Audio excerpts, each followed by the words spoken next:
प्रिया की शादी ऐसे ससुराल में हुई थी जैसे ससुराल में जाना हर लड़की का सपना होता है। आपको लग रहा होगा कि प्रिया के ससुराल में बहुत पैसे होंगे, ढेरों गाड़ियां होंगी, 10-20 नौकर चाकर होंगे। तो नहीं जी, ऐसा बिल्कुल नहीं था। हाँ, प्रिया का ससुराल भरा पूरा था, पर उसकी खुशी का कारण था उसका मायका, जो कि उसके ससुराल से मुश्किल से 5 मिनट की दूरी पर था। जब भी उसके मायके से कोई भी मार्केट निकलता, एक बार प्रिया के ससुराल में हाजिरी लगा ही देता। सुबह सुबह प्रिया की सास मीरा हॉल में बैठी हुई प्याज छिल रही थी। हाय, ये सब्जी छिलने का काम तुम मुझे मत दिया कर बहू, इससे अच्छा मैं खाना पका लूंगी। इस प्याज के चक्कर में इतना रोई हूं जितना अपने पूरे जीवन में नहीं रोई। पता नहीं क्या तुझे कि ज्यादा रोने से आंखें खराब हो जाती है। उफ, ये व्हाट्सएप इंस्टाग्राम का आधा पौना ज्ञान। फोन यूज करना कम कीजिए मम्मी जी, ये रील्स में कुछ भी दिखाते हैं और उसे देखकर आप सच मान लेती हैं। अरे भाई, प्याज के कारण आंखों से जो पानी आता है उससे आंखें साफ होती हैं, और खाना बनाने के कंपेयर में सब्जी काटना कई गुना ज्यादा आसान काम है। यहाँ पर आराम से सोफे पर बैठकर टीवी देखते हुए सब्जियां काट रही हैं, वो भी पंखे के नीचे बैठकर। रसोई में लगातार 1.5 से 2 घंटे आपको खड़ा रहना होगा, वो भी इतनी भीषण गर्मी में। ऊपर से हमारे किचन में पानी भी नहीं आता, बार बार बालकनी में जाकर पानी लेना पड़ता है। तभी दरवाजे की ओर से आवाज आती है। ऐसा क्या भतीजी? अरे चाचा जी, आप? बहू खुश तो ऐसे हो रही है जैसे कि महीने बाद अपने चाचा जी को देख रही है। अरे कल ही तो आया था मेहुल, आज फिर आ गया। राम राम भाभी, कैसी हैं आप? वो क्या है ना, अचानक मेरी मिसेस का बीपी लो हो गया तो उसके लिए ORS का पैकेट लेने निकला हूं। इतनी गर्मी पड़ रही है, बेचारी की तबीयत बिगड़ गई। 3 दिन के लिए सरकार ने तो हीट वेव का ऐलान कर दिया है भाई। अच्छा, तो ये बात हमें फोन पर भी बता सकते थे, यहाँ आने का कष्ट क्यों किया भाई साहब? अरे नहीं, आप समझे नहीं। मैं जब ORS की पैकेट खरीद रहा था तब मुझे प्रिया की याद आई। इसे भी अपनी चाची की तरह तुरंत लू लग जाती है। ले बेटा, एक पैकेट तू भी रख, घोल कर पी लेना। मैं तो ORS पी लूंगी चाचा जी, पहले आप आम रस पीजिए। और भतीजी लग जाती है चाचा जी की सेवा में। नहाकर प्रेम बाथरूम से बाहर आता है और देखता है कि बिस्तर पर प्रिया अपने चाचा जी के साथ बैठी हुई है। नमस्ते चाचा जी, कैसे आप? प्रिया, वो जरा मेरा शर्ट निकाल दो ना, ऑफिस के लिए देरी हो रही है। अरे चाचा जी से कभी बात कर पाती हूँ मैं? तुम देख रहे हो ना प्रेम, अब इनको छोड़कर मैं बाकी काम में लग जाऊंगी तो उन्हें भी अच्छा नहीं लगेगा। तुम कोई भी शर्ट पहन लो ना, क्या फर्क पड़ता है? प्रेम अपने ही कमरे में अपनी चीजों को यहां वहां ढूंढता रह जाता है, पर उसे कहीं कुछ नहीं मिलता। घड़ी का कांटा भागता ही जाता है। 5 मिनट के काम को आधे घंटे में करने के बाद प्रेम हड़बड़ा कर कमरे से बाहर आता है। तेरी भाभी ने नाश्ता तैयार कर दिया होगा पूजा, जल्दी से मुझे नाश्ता दे दे, बहुत लेट हो रहा है। अगर आज भी मैं लेट से ऑफिस पहुंचा ना तो पक्का बॉस मेरे हाथों में रेजिग्नेशन लेटर रख देंगे। अरे पर नाश्ता तैयार ही कहाँ हुआ है प्रेम, सब्जियां तो मेरे पास पड़ी है। ले बेटा, तू जल्दी से जाकर सब्जी बना दे। अपने भाई की ऐसी भोली शक्ल देखकर पूजा को किचन में जाना पड़ता है। बस आ गए भाभी के मायके वाले। मुझे तो पता ही था, जिस दिन मुझे हड़बड़ी होगी उस दिन रसोई का काम मेरे सर पर आएगा ही। पूजा कटी हुई सब्जियों का छौंक लगाती है और सभी को नाश्ता परोसती है। रोज रोज खाने की ड्यूटी मेरे सर पर मत मारा करो भैया। पूरा दिन मैं यही करूंगी तो पढ़ूंगी कब? फिर मेरे मार्क्स कम आते तो तुम मुझे ताने सुनाते हो। अरे छोड़ना पूजा, मुझे नाश्ता दे, मुझे देर हो रही है।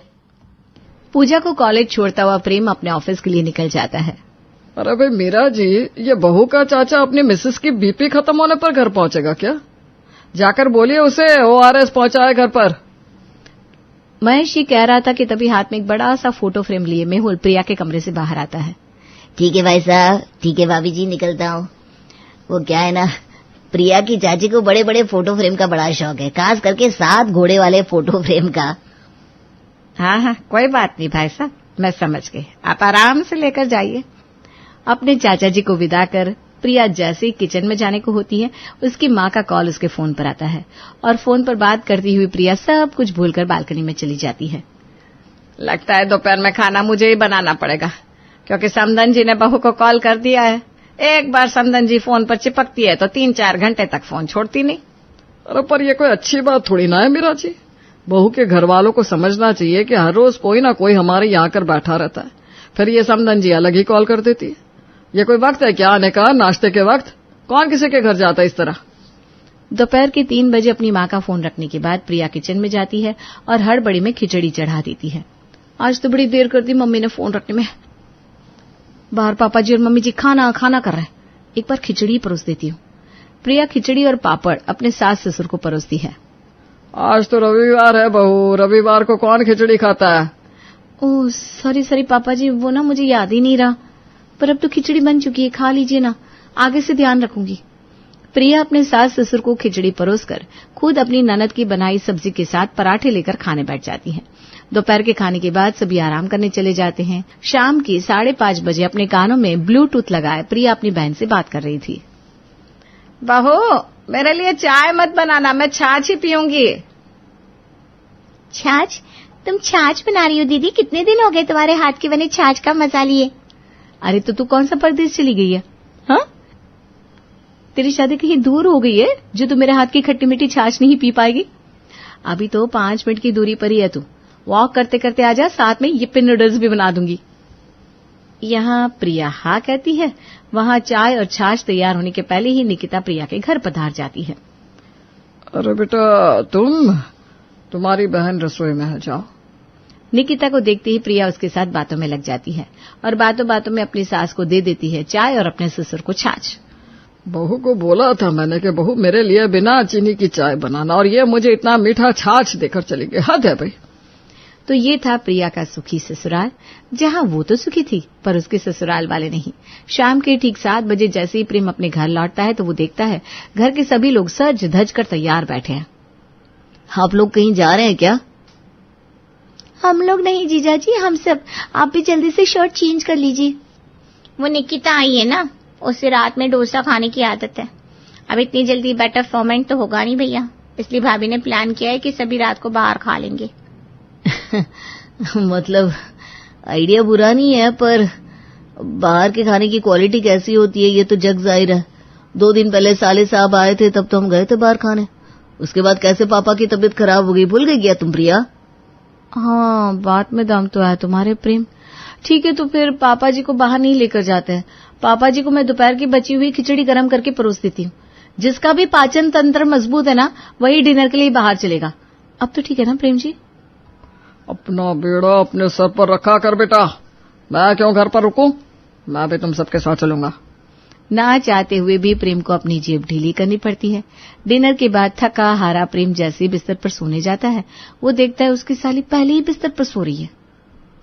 शादी की बात चल रही है ना निकिता की, पता नहीं कब मेरी बहन पराई हो जाएगी, इसलिए सोचती हूँ जितने दिन है ना मेरे पास ही रहे। तुम एक काम करो ना प्रेम, बाहर जाकर सो जाओ। बाहर कहाँ, बालकनी में? क्योंकि हॉल में तो सिर्फ एक ही सोफा है जिस पर पूजा सोती है। अरे जीजू, कितनी गर्मी हो रखी है कमरे में, एसी भी काम नहीं कर रहा। ऐसे में आप कमरे में सोएंगे तो आपकी तबीयत पक्का खराब हो जाएगी। आप एक काम करो, आप छत पर जाकर सो जाओ, खुली हवा में नींद भी अच्छी आएगी। पहले तो प्रिया के मायके वालों के कारण प्रेम का दिन ही खराब होता था, पर अब तो रातें भी खराब होने लगी। इसी तरह दिन बीत रहे थे और फिर आता है मई का महीना। नहीं मम्मी, सब कुछ डन है। मेरी सास ने क्या कुछ नहीं किया है मेरे लिए। देखा जाए तो ज्यादा बुरी नहीं है वो। हाँ माना, घर में जब भी कुछ आता है तो वो सबसे पहले अपना हिस्सा साइड कर लेती है, पर बचा हुआ मुझे जरूर देती है, भले पूजा दीदी को ना दे। खुद से बहुत प्यार करती है ना तेरी सास, ये भी अच्छा है, सेल्फ लव। और इस बार इस सेल्फ लव वाली सास को मैं भी थोड़ा लव देने की सोच रही हूँ मम्मी। 7 तारीख को पापा जी मम्मी जी की एनिवर्सरी है, इसलिए मैंने घर पर एक छोटी सी सरप्राइज पार्टी रखी है। तो आप सबको आना है, पापा को, चाचा को, चाची को, निकिता को, नयन को। अरे हाँ बेटा, तूने एक बार बोल दिया सो हो गया। हम सब वक्त पर पहुंच जाएंगे, तेरी सास को अकेला महसूस नहीं होना चाहिए। वैसे मैं पूछ रही थी क्या देना सही रहेगा एनिवर्सरी पर, तू ही बता दे। एक तरफ तुम कहती हो कि दोनों परिवार एक है, फिर लेन देन की भी बात करती हो। मम्मी 51 रुपए का लिफाफा दे देना, बहुत है। जैसे जैसे 7 तारीख नजदीक आ रही थी, प्रिया के साथ साथ मीरा की एक्साइटमेंट भी बढ़ रही थी। पूरे 35 साल होने वाले हैं हमारी शादी को। हर बार सभी के कारण मैं इन्हीं को वक्त नहीं दे पाती। इस बार बहू को कह दूंगी कि अपने मायके हो आए। प्रेम और पूजा तो बाहर चले ही जाते हैं, हमारी सालगिरह के दिन मैं इनके लिए अपने हाथों से खाना बनाऊंगी, ये अच्छा रहेगा। यहाँ मीरा अपनी एनिवर्सरी के लिए प्लानिंग कर रही थी तो वहाँ महेश भी पीछे नहीं था। महेश अपने मोहल्ले में सैर कर रहा था कि तभी सोसाइटी के दरवाजे से एक लाल चमचमाती हुई गाड़ी मोहल्ले में आती है, जिसमें से पड़ोसी मोहन अपनी बीवी के साथ उतरता है। ओला उबर वाले अब इतनी महंगी महंगी गाड़ियां भी रखने लगे, बताओ। पर ड्राइविंग सीट से तो मोहन उतर रहा है, ऐसा कैसे हो सकता है? इतने सारे सवालों को अपने मन में लिए महेश फौरन मोहन के पास पहुंचता है। गाड़ी तो काफी महंगी लग रही है मोहन, तेरे दोस्त की है क्या? तेरी भाभी को एनिवर्सरी का गिफ्ट दिया है मैंने, बस शोरूम से निकाल कर ला रहा हूँ। कैसी लग रही है मेरी लाल चमचमाती धन्नो? कसम से बता रही हूँ भाई साहब, बड़ी खुश नसीब हूँ मैं। नई नई शादी के बाद भी पति पत्नी को ऐसी लग्जरी कार गिफ्ट नहीं करते। अरे करने से पहले लाख बार सोचते।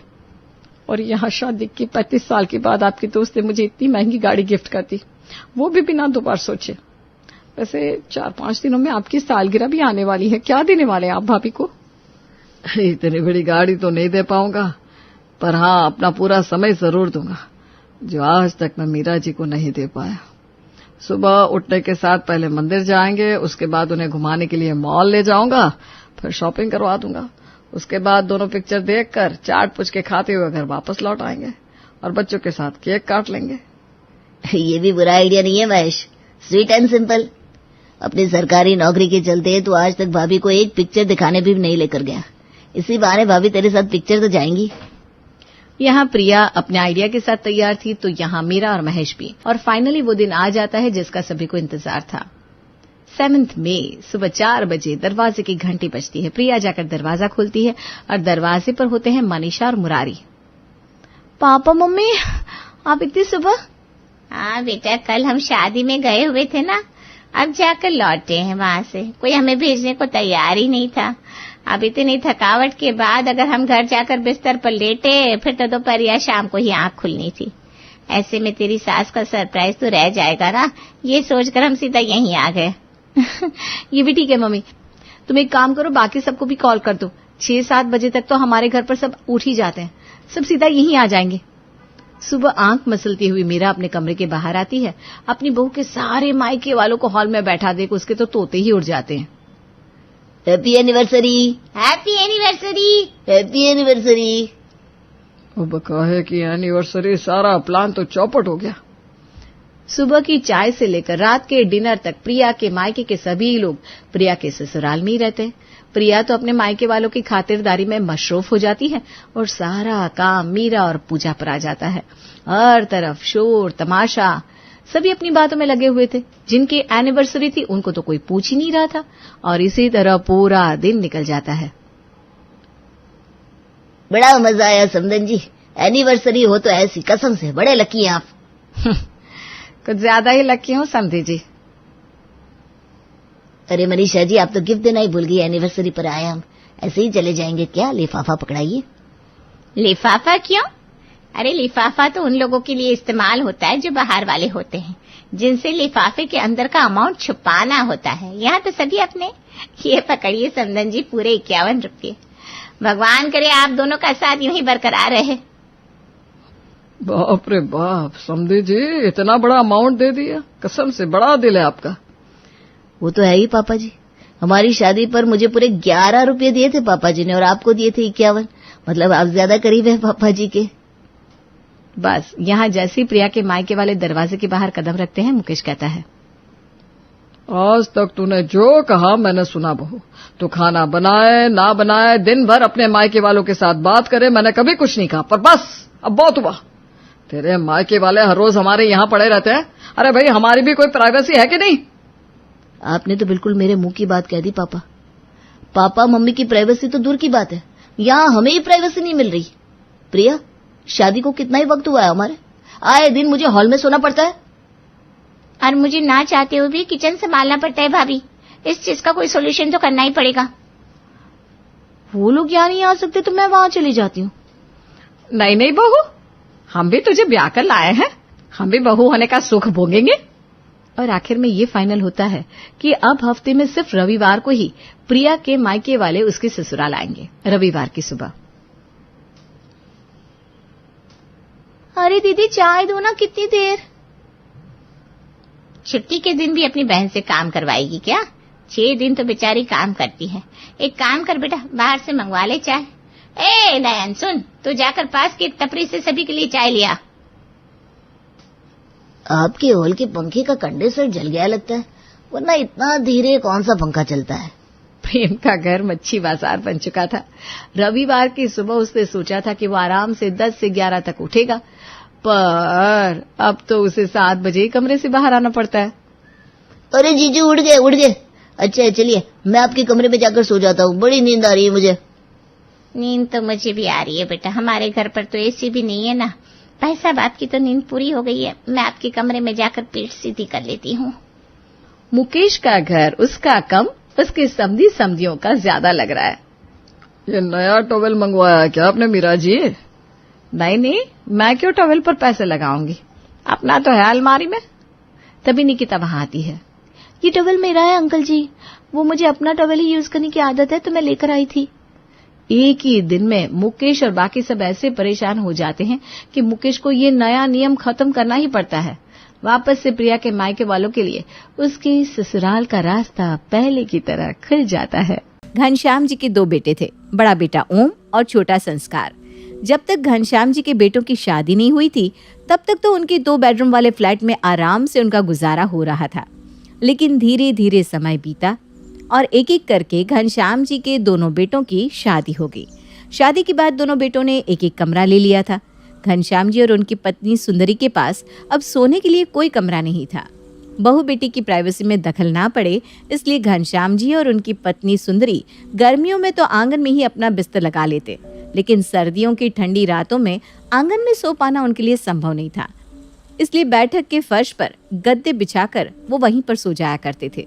एक दिन, पिताजी इतनी ठंडी हो रही है, आप और माँ जमीन पर बिस्तर लगाकर सो रहे हैं, मुझे ये बात बिल्कुल भी अच्छी नहीं लगती।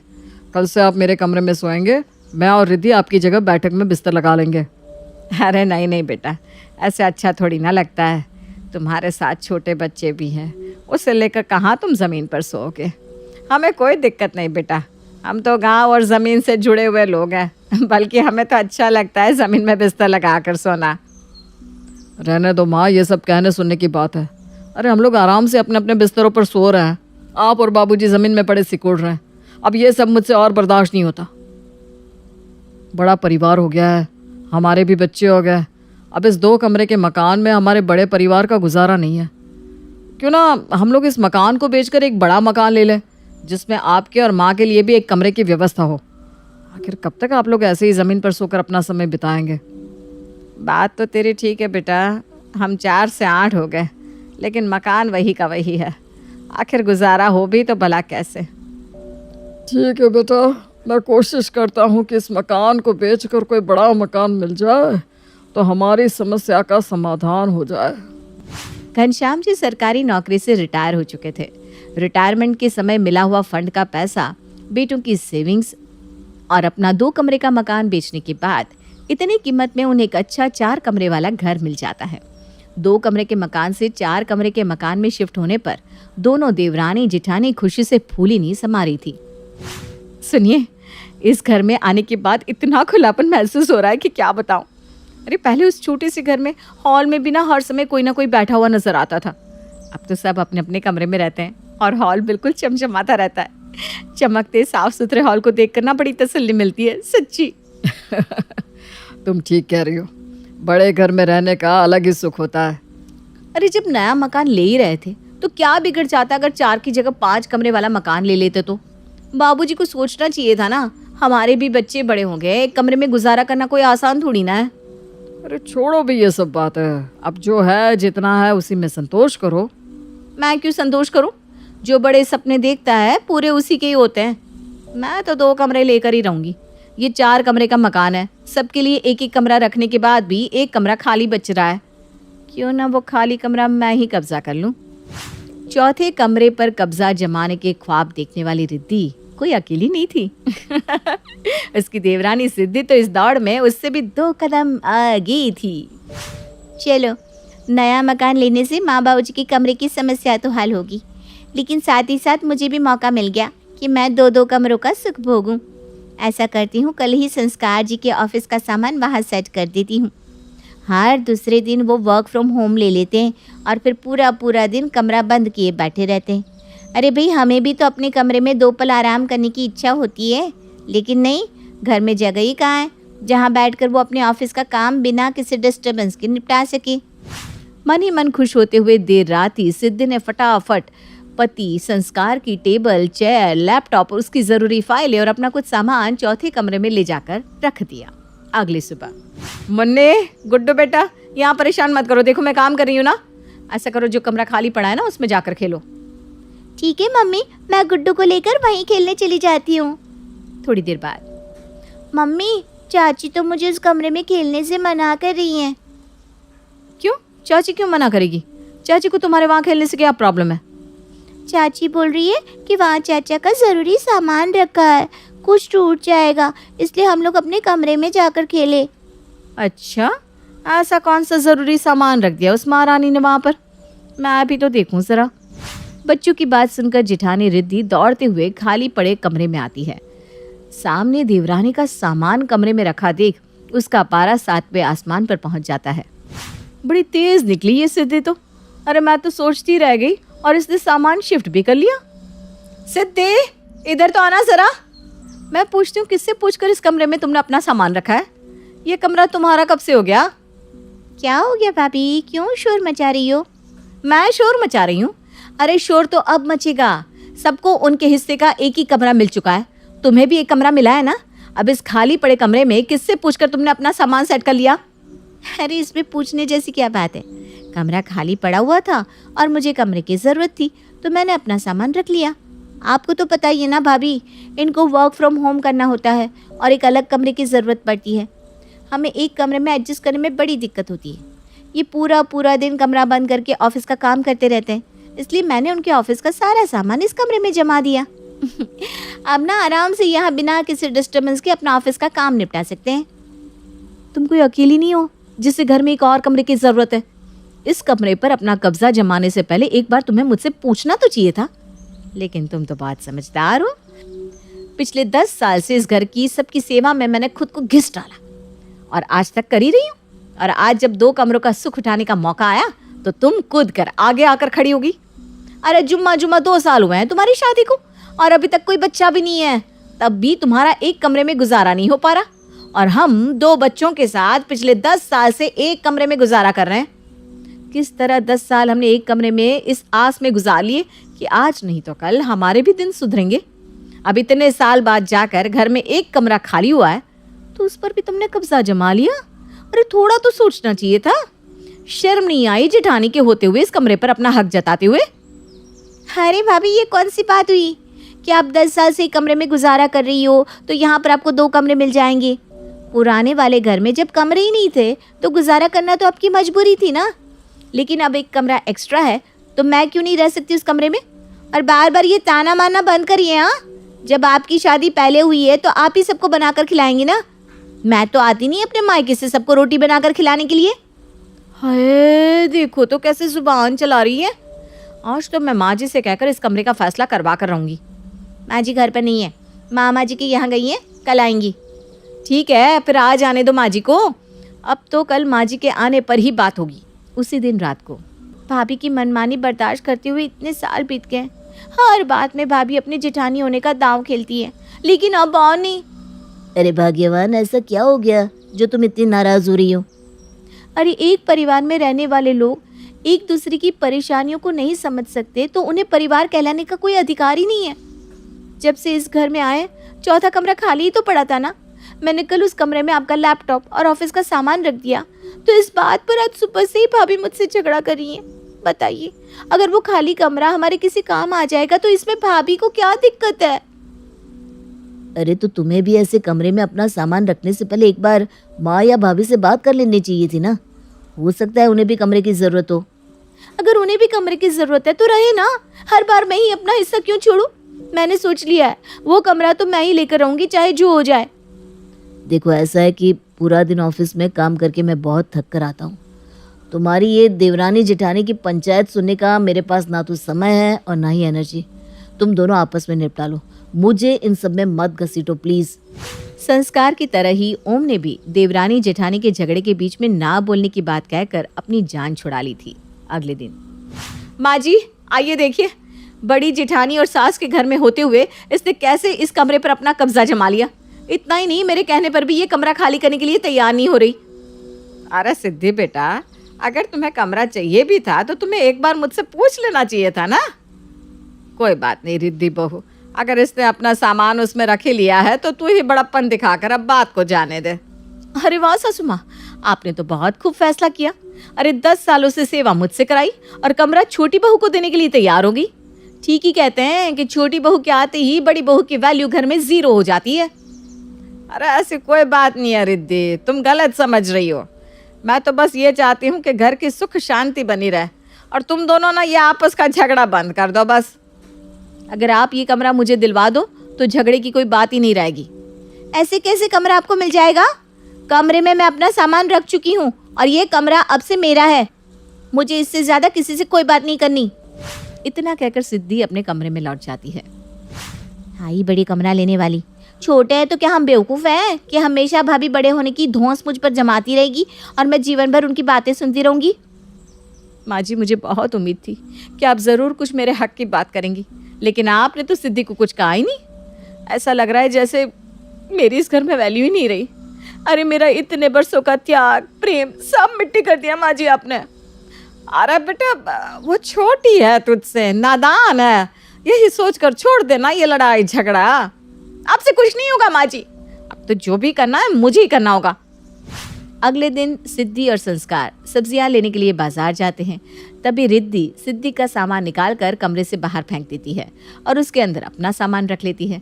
कुछ देर बाद जब सिद्धि बाजार से लौट कर आती है तो देखती है उसका सामान कमरे से बाहर पड़ा हुआ है। माँ जी, ये मेरा सामान कमरे से बाहर किसने निकाला? अरे बेटा, मैं तो सत्संग में गई थी, मुझे नहीं पता मेरे पीछे घर में क्या हुआ क्या नहीं। देख लिया संस्कार जी आपने अपनी भाभी की हरकत। उनकी हिम्मत इतनी ज़्यादा बढ़ गई है कि मेरा सामान तक कमरे से बाहर निकाल कर फेंक दिया है। अब मैं उन्हें नहीं छोड़ने वाली। अरे बेटा, क्यों तुम दोनों सारे मोहल्ले को तमाशा दिखाने पर तुली हुई हो? पता नहीं किस घड़ी में हमने ये 4 कमरे का मकान खरीदा था, घर ना हुआ कलेश की जड़ हो गई। भाभी, ये मेरा सामान आपने यहाँ फेंका है ना? हाँ, मैंने ही फेंका है। इस घर को खरीदने में हमने भी बराबर का शेयर दिया है। फिर तू 2 कमरे क्यों लेगी? बड़ी मैं हूँ, तुझसे पहले इस पर मेरा अधिकार है। भाभी, आपको जो भी कहना था सामने से कहती ना। हमारे ना होने पर चोरी चुपके हमारा सामान कमरे से बाहर फेंकना कोई अच्छी बात तो नहीं है। संस्कार, किस तरह से बात कर रहे हो तुम अपनी भाभी से? अरे मैं तो आज तक कभी घर में औरतों की लड़ाई झगड़े के बीच में ये सोचकर नहीं बोला कि उनका आपस का झगड़ा है वो खुद सुलझा लेंगे, लेकिन तू छोटा होकर बड़ी भाभी से सवाल करने लगा। अरे भैया, तो मैं कौन सा इन लोगों के झगड़े के बीच में कभी बोलता हूँ, लेकिन आज जो भाभी ने किया ना वो सरासर गलत है। अच्छा, और जो तेरी पत्नी ने चुपके चुपके अपना सामान उस कमरे में शिफ्ट कर लिया था वो ठीक था? उसने चोरी छुपे सामान रखा था तो रिद्धि ने चोरी चुपके तुम्हारा सामान बाहर निकाल दिया। फिर आज इतना बुरा मानने की क्या बात है? बड़े भाई को अपनी पत्नी का पक्ष लेते देख संस्कार का गुस्सा आसमान छूने लगता है। ठीक है भैया, अब तो मैं भी देखता हूँ कि आप कैसे ये कमरा लेते हो। अरे बेटा, एक कमरे के पीछे दोनों भाई कुत्ते बिल्लियों की तरह लड़ रहे हो। छोटे बड़े का लिहाज भी भूल गए हो तुम दोनों। ठीक है, तुम दोनों को 2-2 कमरे चाहिए ना, तुम दोनों 2-2 कमरे रख लो। हम दोनों अपना कमरा छोड़ने को तैयार हैं। बड़ी बहू, हमारे कमरे में तुम अपना सामान रख लो, और छोटी बहू, ये जो खाली कमरा है आज से तुम्हारा हुआ। अब तो खुश हो दोनों, कम से कम अब तो ये लड़ाई झगड़ा बंद कर दो। अरे कॉलोनी में निकलने में भी शर्म आती है। 4 लोग सुनते होंगे तो क्या कहते होंगे कि घनश्याम जी के दोनों बेटे एक कमरे के लिए रोज घर में महाभारत करते हैं। पिता की बात सुनकर दोनों बेटे शांत हो गए। मैं आपका कमरा क्यों लूंगी भला? मुझे तो यही वाला कमरा चाहिए। बड़ी बहू, अब मुझे बिल्कुल भी शोर शराबा नहीं चाहिए। मैंने एक बार कह दिया तो मतलब कह दिया। चुपचाप अपना सामान मेरे कमरे में रखो, नहीं तो अब मैं घर छोड़कर चली जाऊंगी। सास की बात सुनकर बड़ी बहू रिद्धि अपना सामान सास के कमरे में रख लेती है। फिलहाल तो लड़ाई झगड़ा थम गया था। दोनों बहुओं के पास 2-2 कमरे आ गए थे और बेचारे सास ससुर फिर से हॉल के फर्श पर सोने को मजबूर हो गए थे। कुछ दिन तो सब ठीक ठाक चलता रहता है। फिर एक दिन बड़े बेटे ओम के सास ससुर सुबह सुबह अचानक ही उनके घर आ जाते हैं। अरे बहन जी, आप यहाँ फर्श पर क्यों सो रही हैं? अब तो आपके घर में 4-4 कमरे हैं, फिर फर्श पर सोने की क्या जरूरत आन पड़ी? अरे नहीं नहीं बहन जी, हमें तो आदत हो गई है। जमीन पर ना लेटे ना तो शरीर को आराम नहीं मिलता। वो सब ठीक है बहन जी, लेकिन आपको फर्श पर सोना भी है तो अपने कमरे में जाकर सोइए। इस तरह से हॉल में फर्श पर सोना आपको शोभा नहीं देता। अरे भाई, आप लोग घर के मालिक हैं और मालिक की ज़मीन पर सो रहा है, ये तो कोई बात नहीं हुई। अपने सास ससुर के मुंह से ऐसी बातें सुनकर ओम को बड़ी शर्मिंदगी महसूस हो रही थी। सास ससुर के जाने के बाद, पापा मम्मी बस बहुत हो गया, अब से आप हॉल में फर्श पर नहीं सोएंगे। आप लोग आज के आज अपना सामान अपने कमरे में रखिए।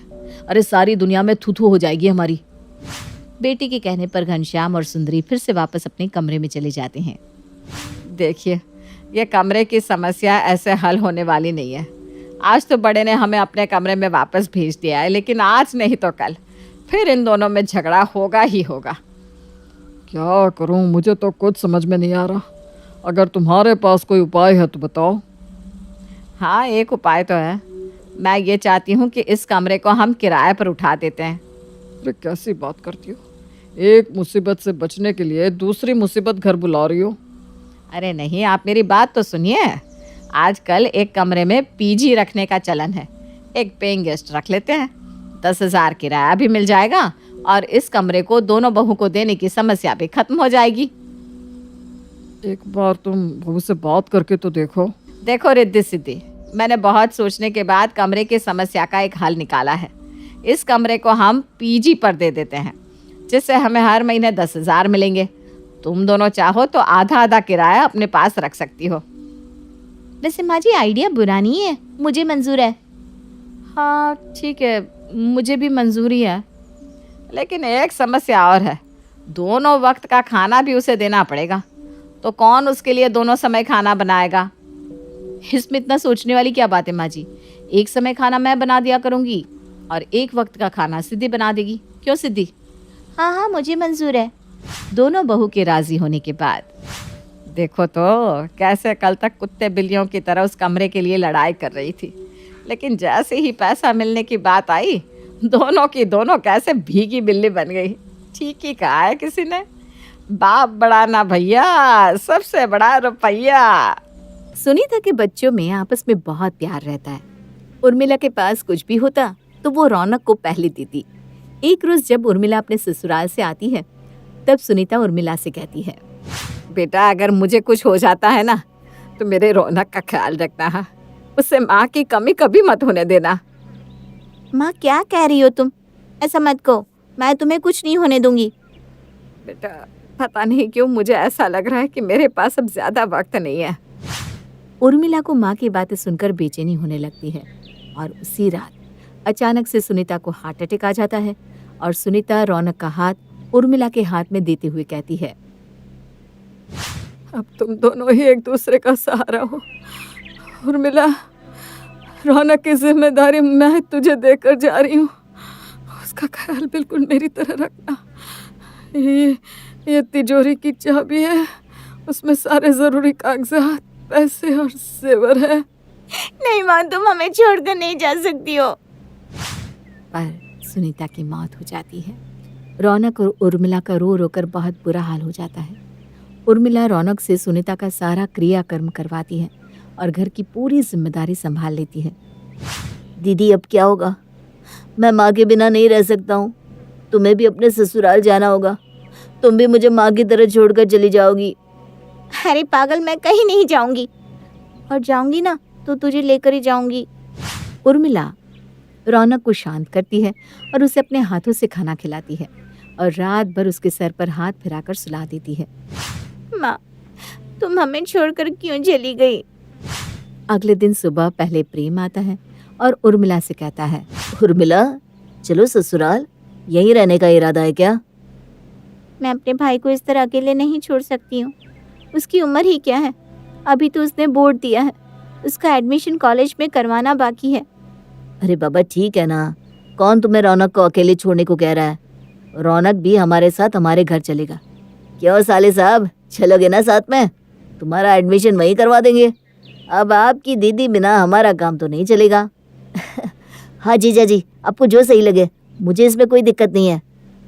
ठीक है, तो इस घर को बंद कर देते हैं और हम चलते हैं। रौनक की उम्र जब शादी लायक हो जाएगी तब रौनक की बीवी को इस घर भेज दूंगी। ये हुई ना बात। उर्मिला और प्रेम रौनक को लेकर अपने घर चले जाते हैं। प्रेम रौनक का एडमिशन कॉलेज में करवा देता है। उर्मिला रौनक से कहती है, रौनक, ये घर भी तुम्हारा ही है। तुझे किसी भी चीज की कोई भी कमी होगी तो मुझे बोलना, संकोच मत करना। हाँ दीदी। उर्मिला को दिन भर रौनक की चिंता सताती रहती। उर्मिला प्रेम से ज्यादा रौनक का ध्यान रखती। वो दिन भर इसी कोशिश में लगी रहती कि रौनक को सुनीता की याद ना आए। एक रोज शाम को उर्मिला रौनक से कहती है, रौनक, रात के खाने में क्या बना दूं? तुझे जो खाना होगा वही बनाऊंगी मैं। दीदी बहुत दिनों से चाउमीन और मंचूरियन खाने का मन कर रहा है। तुमने मुझसे कहा क्यों नहीं? अभी बना देती हूँ। तुझे जो भी खाना होगा ना मुझे बता दिया कर। उर्मिला रात के खाने में चाउमीन और मंचूरियन बना देती है। प्रेम को रोटी खाने की आदत थी और वो खाने की मेज पर उर्मिला से कहता है, उर्मिला ये क्या है? मैं ये सब खा के नहीं रह सकता हूँ। मुझे रोटी बिना खाना ही नहीं भाता। एक दिन खा लोगे तो कुछ नहीं होगा। सुबह की 2 रोटी पड़ी है, बोलो तो दे दूं। मंचूरियन के साथ खा लो। ठीक है, लाओ वही दे दो। तुम तो मैदे से भागती हो, तो आज ये कैसे बना दिया? रौनक का मन था ना तो बना दिया। उसके मन का ख्याल मैं नहीं रखूंगी तो कौन रखेगा? हमारे अलावा उसका कौन है इस दुनिया में? जिस तरह अपने भाई के लिए सोचती हो, कभी मेरे बारे में भी सोचा करो। मेरे मन का भी कभी कभी बना दो। देखो, कल नाश्ते में ना कचौड़ी बना देना और साथ में सोयाबीन और पनीर की सब्जी। मुंह से लार मत टपकाओ। अभी खा लो, कल का कल सोचूंगी। अपने भाई ने कहा तो तुरंत बना दिया और मेरे लिए मैडम को सोचना पड़ता है। प्रेम खाना खा लेता है, लेकिन अगले दिन उसका पेट खराब हो जाता है और वो बार बार बाथरूम के चक्कर लगाने लगता है और गुस्से में उर्मिला से कहता है, मैं इसीलिए ये अगड़म बगड़म नहीं खाता, लेकिन तुम्हें कौन समझाए? जबरदस्ती कुछ भी खिला देती हो। धीरे बोलो ना, रौनक सुन लेगा। ऐसा भी क्या हो गया जो तुम इतना बोल रहे हो?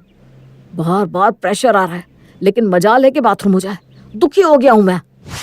उर्मिला जल्दी जल्दी नाश्ता बना देती है और रौनक को खिलाकर कॉलेज भेज देती है। फिर प्रेम जब दुकान जाने के लिए तैयार होता है तो उसे नाश्ता देती है। नाश्ता देखकर प्रेम थाली खिसका देता है और कहता है, मैं नहीं खाऊंगा ये सब। कचौड़ी क्यों नहीं बनाई? अभी तो बोल रहे थे कि बाथरूम नहीं हो रहा, अभी इनको कचौड़ी चाहिए। यार, एक बार भी तुम मेरे मन का नहीं बना सकती हो? ये भी तुम्हारे भाई ने कहा होगा, इसलिए बनाया होगा। जी नहीं, तुम्हारा पेट खराब है इसलिए मैंने रोटी और सब्जी बनाया। प्रेम चुपचाप खाना खा लेता है और ऑफिस चला जाता है। प्रेम के जाते ही उर्मिला रौनक को फोन करके कहती है, रौनक, दोपहर में दाल चावल और आलू का चोखा बना दूं क्या? हाँ दीदी बना दो, लेकिन रात में लिट्टी चोखा खाने का मन हो रहा है। ठीक है, बना दूंगी। उर्मिला फोन रखकर कहती है, नाश्ता तो मैंने रौनक के मन का बनाया था, बच गई, प्रेम को पता ही नहीं चला। दोपहर में भी उर्मिला रौनक के मन का दाल चावल बनाती है। इसी तरह दिन बीतने लगते हैं। एक रोज उर्मिला रौनक को बाजार लेकर जाती है और कपड़े की दुकान में घुस जाती है। दीदी, हम यहाँ क्यों आए हैं? तेरे लिए कपड़े लेने आई हूँ। अरे नहीं दीदी, मुझे कपड़े नहीं चाहिए। तुम मेरे लिए इतना सब कुछ करती हो और एक मैं हूँ जो तुम्हारे लिए कुछ भी नहीं कर पा रहा हूँ। चुप, कुछ भी मत बोल। चल जल्दी से कपड़े पसंद कर ले जो भी तुझे चाहिए। जब तू कमाने लगेगा तो तू मेरे लिए करना, समझा? वो तो मैं करूंगा ही। इस दुनिया में तेरे अलावा मेरा है ही कौन? दीदी, तुम्हें मेरे कपड़े पसंद कर दो। जो तुम बोलोगी मैं वही लूंगा। रौनक कपड़े ले लेता है। एक रोज उर्मिला उदास बैठी थी। उर्मिला को इस तरह उदास देखकर प्रेम पूछता है, क्या हुआ मेरी बिल्लो, उदास क्यों हो? बोलो तो, क्या हुआ? क्या बोलूं, पता नहीं कब मेरी झोली भरेगी। इलाज करवा करवा कर दुखी हो गई हूँ मैं। अब तो मैं खुद से ही थक गई हूँ। अरे बाबा, इतना टेंशन क्यों ले रही हो? बच्चे नहीं होगे तो नहीं होगे, इसमें कौन सी आफत हो गई? रौनक तुम्हारे बेटे की तरह ही तो है। हाँ वो तो है। बस फिर चिंता और फिक्र छोड़ दो। इतने में ही रौनक वहां आ जाता है और उर्मिला से कहता है, दीदी तुम ही बताओ मैं क्या करूं? समझ में नहीं आ रहा। ग्रेजुएशन करके क्या करूं, MBA या CA?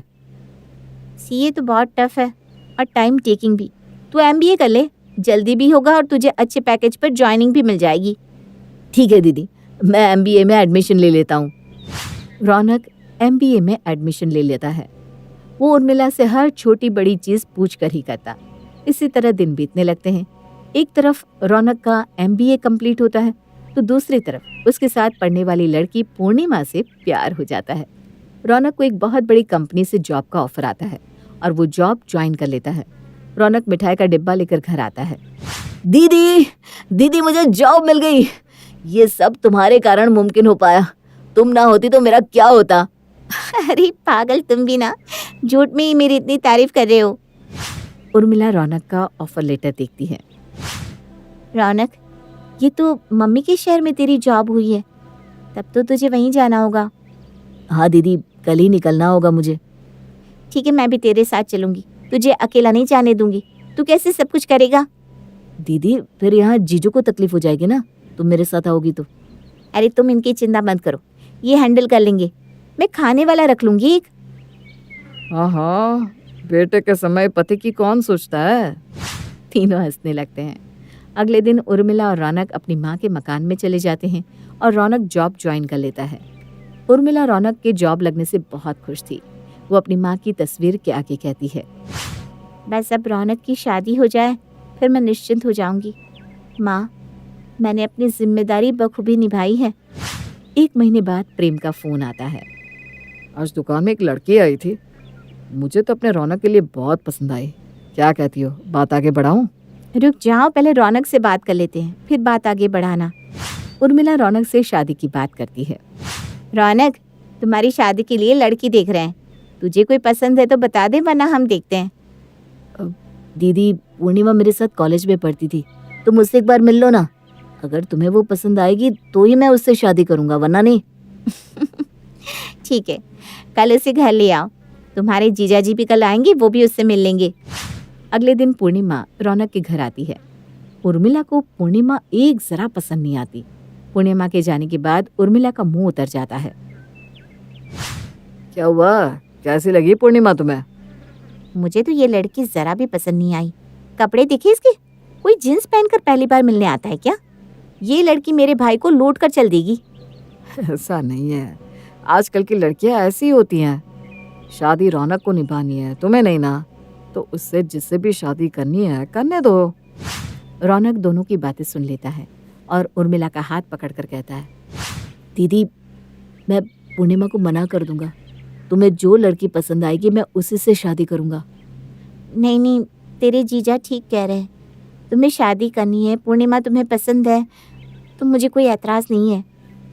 प्रेम पूर्णिमा के घर वालों से बात कर लेता है। रौनक और पूर्णिमा की शादी हो जाती है। शादी के पहले ही दिन उर्मिला पूर्णिमा से कहती है, पूर्णिमा, नाश्ते में चूड़ा का पुलाव बना लेना, रौनक को बहुत पसंद है। दीदी मैंने तो कचौड़ी की तैयारी कर ली है।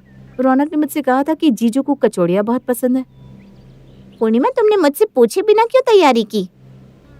ठीक है, अब कर ही लिए तो बना लो। उर्मिला को चिड़चिड़ापन आने लगता है। वो मन ही मन सोचती है। आने के साथ ही अपने मन की करने लगी। मेरे बच्चे को क्या पसंद है मुझसे पूछना तक जरूरी नहीं समझा। नाश्ते में कचौड़ियाँ खाकर प्रेम को तो मजा ही आ जाता है। क्या कचौड़ियाँ बनाई है, माने खुश हो गया। आज इतने दिनों के बाद लगा है कि कुछ मेरे पसंद का बनाया। कुछ दिन यहीं रुक जाओ क्या साले साहब, क्या कहते हो? हाँ जीजू, ये कोई बोलने वाली बात है, आप ही का तो घर है। फिर पूर्णिमा रौनक का टिफिन पैक करके उसे देती है। टिफिन पूरा खा लेना, समझे, वापस नहीं आना चाहिए। पूर्णिमा की बोली सुनकर उर्मिला प्रेम से कहती है, ये आजकल की लड़कियां अपने पतियों पर किस तरह से रौब जमाती है। मेरे रौनक से चढ़कर बात करती है। अरे पापा जाने दो ना, ये उन दोनों के बीच की बातें हैं। उर्मिला फिर रौनक के सारे कपड़े इकट्ठा करके धोने के लिए जाने लगती है। तभी पूर्णिमा आकर उसके हाथों से कपड़े ले लेती है। लाओ दीदी, मैं धो दूंगी कपड़े, फिर आयरन भी कर दूंगी। अब आप ना इन सब का टेंशन लेना छोड़ दीजिए, मैं कर लूंगी। ठीक है। उर्मिला को पूर्णिमा खटकने लगती है। शाम को उर्मिला मन ही मन कहती है, इस तरह तो पूर्णिमा मेरे बच्चे को पूरी तरह अपनी तरफ कर लेगी, लेकिन मैं भी कम नहीं हूँ। आज रात का खाना मैं खुद बनाऊंगी। पूर्णिमा जब किसी काम में बिजी होती है तब उर्मिला रौनक के पसंद के लिट्टी चोखा बनाकर रख देती है। रौनक को मैं खिलाऊंगी लिट्टी चोखा। पूर्णिमा को भी पता चले कि माँ माँ होती है। बीवी कभी माँ की जगह नहीं ले सकती। रात के 7 बजे उर्मिला देखती है कि पूर्णिमा तैयार होकर कहीं जा रही है। कहाँ चल दी बहू रानी? माँ ने ये भी नहीं सिखाया कि घर से कहीं जाने से पहले सास को बताकर जाना चाहिए? वो दीदी, मैं और रौनक मूवी जा रहे हैं। मैं आपको बोलने ही वाली थी, रौनक बाहर ही खड़े हैं। मैं चलती हूँ, नहीं तो देर हो जाएगी। और पूर्णिमा चली जाती है। अब उर्मिला का पारा चढ़ जाता है और वो प्रेम से कहती है, इतनी मेहनत से लिट्टी चोखा बनाया और पूर्णिमा रौनक को मूवी ले गई। उसे पता चल गया होगा ना कि मैं रौनक के मन का बना रही हूँ। तुम ना कुछ ज्यादा ही सोच रही हो। नाश्ते में खा लेगा वो। चलो अभी हम खाना खा लेते हैं। उर्मिला को नींद ही नहीं आती जब तक पूर्णिमा और रौनक वापस नहीं आते। अगले दिन उर्मिला सुबह उठकर नहा धोकर रौनक के लिए खुद दूध गर्म करके उसे देती है। दीदी, तुमने क्यों तकलीफ की? पूर्णिमा कर देगी ना ये सब। क्यों, मैं नहीं कर सकती हूँ क्या? अरे नहीं, वैसी बात नहीं है। तुम थक जाओगी ना, इसलिए कहा। उर्मिला देखती है कि पूर्णिमा नाश्ता बना रही है। खाने तो मैं उसे दूंगी नहीं ये नाश्ता। नाश्ते में उसे मैं लिट्टी चोखा ही खिलाऊंगी। नाश्ते की मेज पर जब सब बैठते हैं, उर्मिला लिट्टी चोखा लाकर रौनक को देती है। तभी उसे हटाते हुए पूर्णिमा कहती है, दीदी, नाश्ते में इतना हैवी खाकर ये ऑफिस नहीं जा पाएंगे। उपमा हल्का रहेगा। अब तुम मुझे समझाओगी? मैंने पाला है इसे, मुझे पता है क्या होगा और क्या नहीं। दीदी, ऐसी कोई बात नहीं है, आप तो मुझे गलत समझ रही हैं। रौनक लिट्टी की प्लेट हाथ में लेकर कहता है, मैं तो लिट्टी ही खाऊंगा। उर्मिला, तुम्हें क्या हो गया है? बच्चों की तरह क्या जिद लिए बैठी हो? रौनक का पेट खराब है तो उपमा हल्का रहेगा। चलो हटाओ रौनक, तुम्हें इतना हैवी अभी नहीं खाना चाहिए। प्रेम लिट्टी की थाली हटा देता है और उपमा खाकर रौनक ऑफिस चला जाता है। इसी तरह दिन बीतने लगते हैं और पूर्णिमा की हर हरकतों में उर्मिला को साजिश दिखाई देने लगती है। उर्मिला को पूर्णिमा एक आंख नहीं पाती। एक रोज रौनक और पूर्णिमा घूमने जाने का प्लान बनाते हैं और पूर्णिमा अपनी पैकिंग में लग जाती है।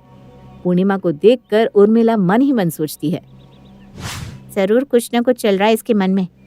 कहीं तो जाने की तैयारी हो रही है, लेकिन मुझसे नहीं बता रहे। ठीक है, मैं भी तुम्हारी सास हूँ, तुम्हारा जाना कैंसिल नहीं कर दिया तो कहना।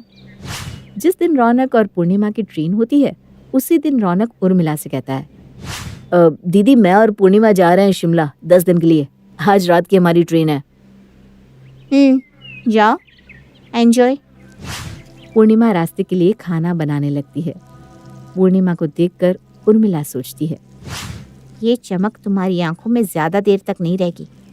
मैं तुम्हें जाने दूंगी तब न जाओगी। और उर्मिला जानबूझकर सीढ़ियों से गिरने की एक्टिंग करती है। मेरा पैर, बहुत दर्द हो रहा है, कोई बचाओ। रौनक भागता हुआ आता है और उर्मिला को उठाकर कमरे में ले जाता है और डॉक्टर को फोन करने लगता है। नहीं नहीं नहीं रौनक, डॉक्टर का कोई काम नहीं है, बस पैर में मोच आ गई है, ऐसे ही ठीक हो जाएगी। तुम ये सब छोड़ो और जाओ, अपने जाने की तैयारी करो। नहीं दीदी, मैं तुम्हें इस तरह छोड़कर नहीं जाऊंगा। अरे नहीं बाबा, जाना तू। मेरे लिए तेरा ट्रिप कैंसिल मत कर, मैं ये नहीं चाहती। अरे बहू क्या सोचेगी? कुछ नहीं सोचेगी दीदी, मैं तुम्हें छोड़कर नहीं जाऊंगा। रौनक ट्रिप कैंसिल कर देता है। पूर्णिमा, हम नहीं जा रहे। तुम दीदी का अच्छे से ख्याल रखना, मैं ऑफिस जा रहा हूँ। कोई बात नहीं, हम नेक्स्ट टाइम चलेंगे। रौनक के ऑफिस जाने के बाद पूर्णिमा खाना लेकर उर्मिला के कमरे में जाती है, जहाँ उर्मिला खुद से कह रही थी, आखिर उन दोनों को रोक ही दिया ना जाने से। पूर्णिमा ने क्या सोचा, मेरे बच्चे को मुझसे दूर कर देगी? इतना आसान है क्या? इस घर में उर्मिला जो चाहेगी वही होगा। पूर्णिमा ये सब सुन लेती है और गुस्से में उर्मिला से कहती है, दीदी, मुझे ये बात शुरू से पता थी कि मैं आपको खटकती हूँ। आप हमेशा से मेरी सास बनने की कोशिश करती रही, लेकिन मैंने उफ तक नहीं कहा। लेकिन आज आपने हद कर दी। आपको भी अच्छी तरह से पता है कि पति पत्नी का रिश्ता कैसा होता है। आप भी तो जीजू से उम्मीद रखती हैं ना, उनका हर काम खुद करना चाहती हैं, उनके साथ पर्सनल टाइम स्पेंड करना चाहती हैं। फिर भी आप मुझे मेरे पति से दूर रखना चाहती हो। बेटे की शादी के बाद उसे बहू को सौंप देना चाहिए, और अगर नहीं सौंप सकती तो उसकी शादी ही नहीं करनी चाहिए। रौनक आपको अपनी माँ मानता है, और माँ होकर आपने ऐसा किया, उसी की खुशियों को निगल रही हैं। मैं चाहती तो आपका राज बताकर रौनक को आपसे दूर भी कर सकती, लेकिन मैं ऐसा नहीं करूंगी वरना आप में और मुझ में क्या अंतर रह जाएगा। उर्मिला की आंखें भर आती है और वो अगले दिन अपनी माँ का घर और सब कुछ पूर्णिमा को सौंपकर प्रेम के साथ अपने ससुराल चली जाती है।